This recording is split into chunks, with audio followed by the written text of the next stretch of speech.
Culte du mercredi soir, 29 avril 2026. Thème: le jugement de Dieu. Conçu par Adebayo Kukpaki et présenté par le Cercle d'échange biblique. Texte: Matthieu chapitre 12, versets 32 à 37. Pourquoi le blasphème contre Jésus lors de son ministère terrestre serait pardonné, et pourquoi celui contre le Saint-Esprit ne le serait pas? Pourquoi Jésus lança cet avertissement à l'encontre des pharisiens, des Juifs? Il y a donc un jugement contre les Juifs ressuscités et les Juifs vivants au jour du jugement. Le récit de Matthieu explique comment les arbres révèlent leur nature par leurs fruits. Le jugement reflète la qualité du cœur. Le danger réside dans le fait que le jugement des pharisiens influence d'autres personnes. Jésus les traite de serpents.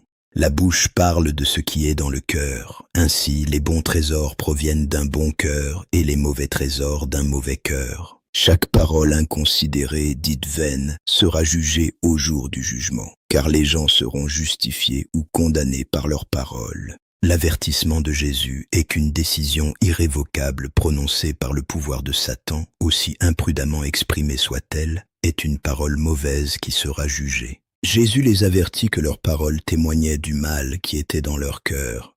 Le péché contre le Saint-Esprit n'est que le fruit d'un cœur pécheur. Si le cœur est un trésor de bonté, cette bonté débordera des lèvres.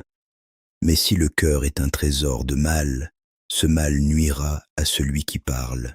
Mais qu'est-ce que ce terrible péché contre le Saint-Esprit?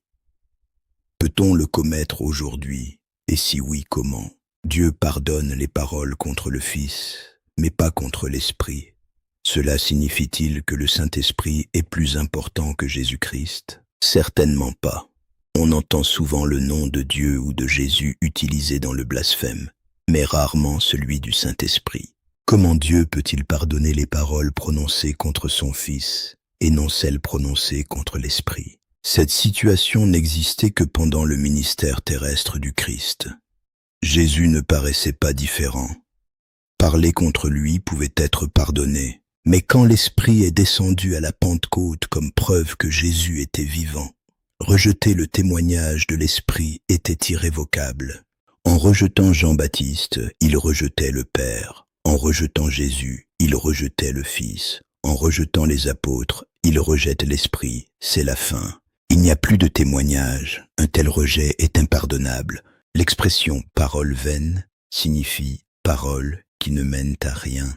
Dieu juge nos bavardages, combien plus nos paroles réfléchies. C'est par nos conversations à l'improviste que nous révélons notre véritable nature. Existe-t-il un péché impardonnable aujourd'hui? Oui, le rejet définitif de Jésus-Christ. Jésus a indiqué que tous les péchés peuvent être pardonnés. L'adultère, le meurtre, le blasphème ne sont pas impardonnables. Mais Dieu ne peut pardonner le rejet de son Fils. C'est l'Esprit qui rend témoignage au Christ et qui convainc le pécheur perdu. Les pharisiens étaient les gardiens des lois. Blasphémer contre le Fils est excusable, mais blasphémer contre le Saint-Esprit ne l'est pas. Nos paroles, même les plus vaines, seront jugées.